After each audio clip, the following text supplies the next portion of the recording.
Did you think becoming a successful music producer would be easy? Being honest, at one point I did. I think we all wish we could do things smarter to speed up the results. So, to make your journey easier, I want to share with you what I have learned from my own experience. Here are 15 brutal truths and skills that consistently produce real results in our students. Have you ever been part of a team? Now, this could have been playing sports or even at work. And have you ever noticed that being surrounded by other like-minded people can make you better at whatever it is you're doing? It's literally how I got signed to Ultra Records back in the day. Another Cosmic alumni provided that opportunity for me. So lesson number one is get out there and link up with other like-minded artists. Having community can literally change your life. If you're still struggling with mixing and mastering, I would bet that is not your actual problem. You struggle with something else. Let me explain. If I took the greatest chef in the world and handed them spoiled meat, rotten vegetables, and told them, hey, make a dish out of this, they can try and whip something up, but it's still probably gonna taste like shit. That dish can only be as good as the ingredients in it, no matter how good the chef is. And your music is very similar because your mix and master can only be as good as the production is. Think of this as the sounds you choose. These are your ingredients. So lesson number two is understanding that the production is everything. This concept of choosing the right sounds definitely factors in a lot of things. It could be the different timbral characteristics from sound to sound, the fact that they need to be sitting in different octaves, different parts of the stereo field, giving great attention and detail to the ADSR and shape of these layers. I'll link a video in the description if you want to go a little bit deeper on this exact topic because it is super important. All right, this next one is going to help you climb the ladder much quicker because not only is it going to help you finish more music, but it's even going to get you better at songwriting. Think of every single song you listen to. There are at least two distinct sections of writing in that song. This might be verse and chorus, or in a lot of electronic genres, we think of it more as breakdown and drop, but every song has at least these two sections. Sometimes they have even more. But when you sit down to write and you're only writing in an 8-bar loop, are you writing a song or are you writing an idea? The lesson here is simple. Sit down to write songs and not ideas. So think about creating both the break and drop simultaneously. It's literally the same thing you've been doing if you're working in an 8-bar loop. Just create 2 8-bar loops, one for each section. Thinking about both of these parts simultaneously is going to make for much better songwriting and storytelling. And it's going to give you the necessary pieces to be able to complete the next item on our list. Here's a serious question I have for you. Ready? If you're looking to grow more in 1 year than any other year you have before, what would you do? Well, if you were trying to be a great lion tamer, would you just stand in front of this vicious lion and wave a wand all day? No, because you'd suck at every other thing that goes into being a good lion tamer. You need to spend time with that beast, feeding it, training it, teaching it commands. The same thing goes for being a great producer. The only way you're going to get really good is by getting good at all of the things required to make great music. And that's what this one is all about. So lesson 4, finish more music. And I want to say it's okay if what you're finishing is not your best work. You're still going to learn a ton by finishing every single song you work on. Those skills you develop by solving the problems in that song, that's what's going to make you better in the long run. So I want to issue you a challenge. This year, try and finish more music than you ever have in any previous year. Because if you keep beating your previous self, it's unavoidable. You are going to get better. Unless, of course, you just want to become a lion tamer. All right, your addiction to Netflix might actually help you become a better music producer. Because if you ever noticed what great TV shows do, I loved Breaking Bad, and throughout all of the seasons, they always focus on many of the different characters. One episode might be about Walt, the next might be about Jesse, then you get one about Gus. But it's always clear while you're watching that episode, we're focused on that character for that time. And great mixes and great songs do the exact same thing. Great mixes have great focus, and focus can be controlled by volume. It's going to be on you to guide a listener through your mix. It's basically you holding their hand and telling them what to pay attention to at any given time. You need to make sure your most important elements, the focus of a section, is that loudest element. Otherwise, they're just not going to be in focus. The ear is always drawn to what's loudest first. So for example, you have this vocal, but you mixed it too quiet because instead you wanted your hi-hats to be really loud. You want to make sure everyone hears the hi-hats, but now they can't focus on the vocal. You can barely hear it. Do you see how that works? volume is everything. Let's stay on this topic of improving your mixes. And I want to stress the importance of separating your EQ intentions. Here's what I mean. There are two distinct ways we use EQ throughout our process. The first would be to color or reshape the tonal balance of a sound. Think of this almost like an extension of sound design. The other way is to correct competing frequencies between instruments in your mix. So for example, this would be like using an EQ to scoop some out of the lead so that the vocal has a pocket to sit in. So we have a coloring EQ and a corrective EQ. And the lesson here is to separate these different EQ intentions into separate different EQs. When you start doing both of these in one single EQ, there's a good chance the moves you make are going to screw up one or the other. So here, for example, you might have sculpted this nice piano sound using an EQ, but then you start trying to make it fit with the vocal and you do some corrective moves. What did you just undo though? Your coloring EQ. The moves you made to get this piano sounding amazing are gone. So instead, why not just make the corrective move in a separate EQ? That way we're separating our intentions. You're no longer changing the tonal balance of the piano, you're just creating a pocket for the vocal. Let's play a game.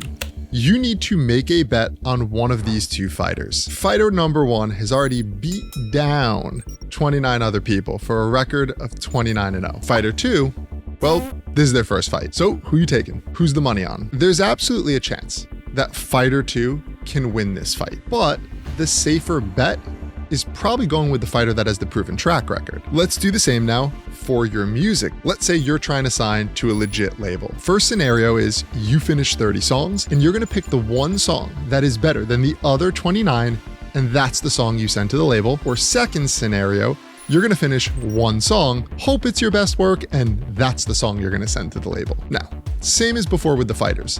There is a chance that the second scenario can produce an amazing song, just the one song you chose to work on. But again, if you want to play the odds, I'm betting on the song that has beaten 29 others because it is proven to be extremely good. So understand that through quantity, you will always find quality. Instead of just hoping your next song will be great, just go finish a bunch of music and I guarantee you will find greatness in the bunch. This is a great time to talk about our next one here. Not every song you work on should be released, and that's okay. You're allowed to make songs that are horrible.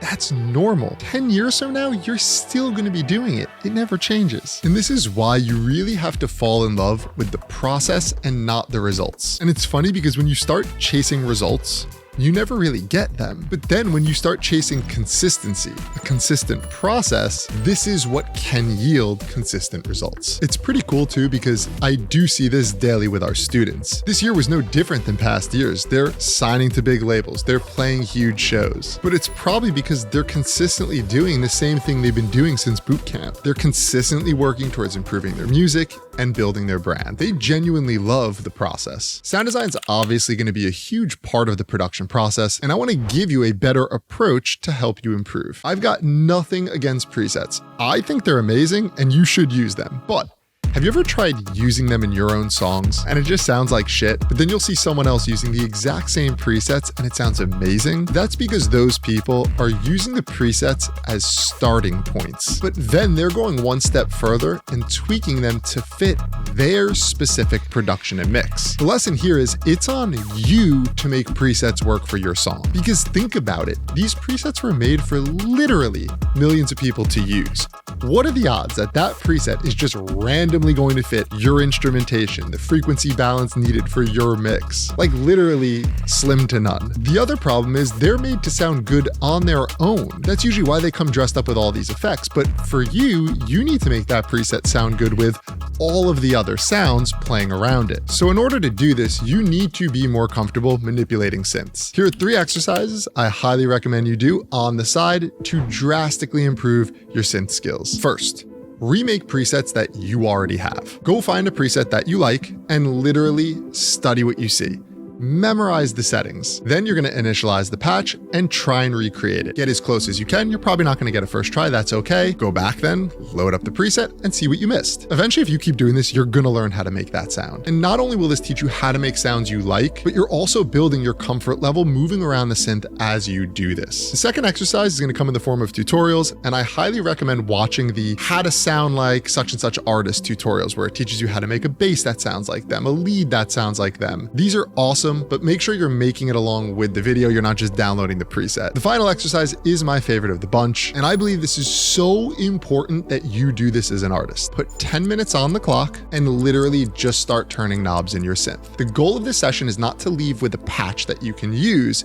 It is literally to freely turn knobs. Because if you're in a song where it matters, you need to finish that song, you need to find the right sound, you're never gonna be willing to just randomly turn shit and see what happens. But this is where you can sometimes create greatness, or this is where you can learn something vital to help you in the future create a different sound or find the solution in another mix. A big part of learning how to produce quality songs is studying quality songs. And referencing other music is a major part of what we do. We can learn a ton from our peers. Now, when choosing reference tracks, I really want you to think about choosing different songs for the different stages in your process rather than using one song for everything. Here's what I mean. Use a couple songs for creative inspiration.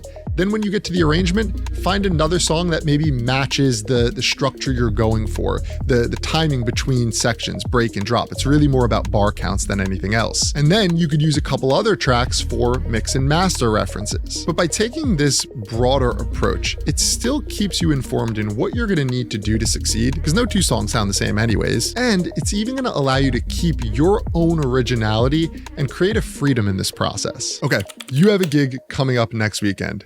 What do you do beforehand? You prepare. You probably even practice a little bit. You might mess around with some transitions between certain songs you know you want to fit in. And shit, I'm sure there's a lot of you sitting here who pre-plan your entire set and you practice that thing 50 times before you even step on stage. And I get it. It makes sense. You're practicing so you can perform when it counts the most. Just like sports, you practice all week, the fundamentals, the skills. For what? So you can show up on game day and perform at your best. Music, and specifically production, it's the same thing. You have to give yourself time to practice. It's not just about making songs 24/7. Because to make great songs, it requires a lot of smaller skills. You gotta practice them. Songwriting, arrangement, production, which might be sound design or synthesis. You need to work on things like automation, modulation, mixing, mastering. You can practice all of these things so that when it's time to show up and work on your song, you're actually capable of doing the things you want to do. Do you know the one thing almost all producers stress over, no matter the genre they make? It's the struggle to find your sound as an artist. I'm sure there are a lot of you right now that are in search of your sound, and you might not have any idea of what it is, or you know what you want that sound to be, but you just can't get it to sound that way inside the DAW. I want to be able to help you and make this the least stressful part of being a producer. There are going to be two key points here. First, just by finishing a lot of music, you will 100% find your sound in that process. There's no extra work needed here. Your sound is literally what we hear in your music. But if you're not finishing releasing music, then you kind of don't have a sound. Think about it too. How do you identify your favorite artists? It's through the music you listen to. It's through the music they put out. Now, the second part to this, which you may not want to hear, it could just be your skills are what's holding you back from finding your sound. You may know the sound you want, but you're just not skilled enough right now to get there. And that's okay. It's going to take time. So continue to finish music, emphasize some of the other things I've mentioned in this video, and eventually you will get to that point where you can take the sound you hear in your head and recreate it in the DAW. The next one is crucial for those producers who want to play big shows and reach large audiences with their music. And if you don't care about those things, completely disregard this. We discover pretty much everything in life right now through social media. It's where you discover your favorite artists. But this is an advantage because you as a producer, maybe in your bedroom right now, it's never been easier to reach a worldwide audience. But you gotta put in the work and you have to play both sides. As hard as you work on the music stuff, you have to be working equally as hard on the other side of things too. You have to be mindful of building a brand, creating social media content, building a connection with your audience and following. And like for real, if you're dead serious about this really is your dream, you need to be doing this because it's just gonna help you get there way quicker. Next, I wanna get a little bit nerdy and technical and talk about how to achieve loud and clean mix and masters. Because it is possible to have both, but you really need to know your shit. You have to know these 5 things. So tap the video on screen. I wanna walk you through those exact steps you need to take, how to approach these things, how to think about these concepts. So I'll see you over there.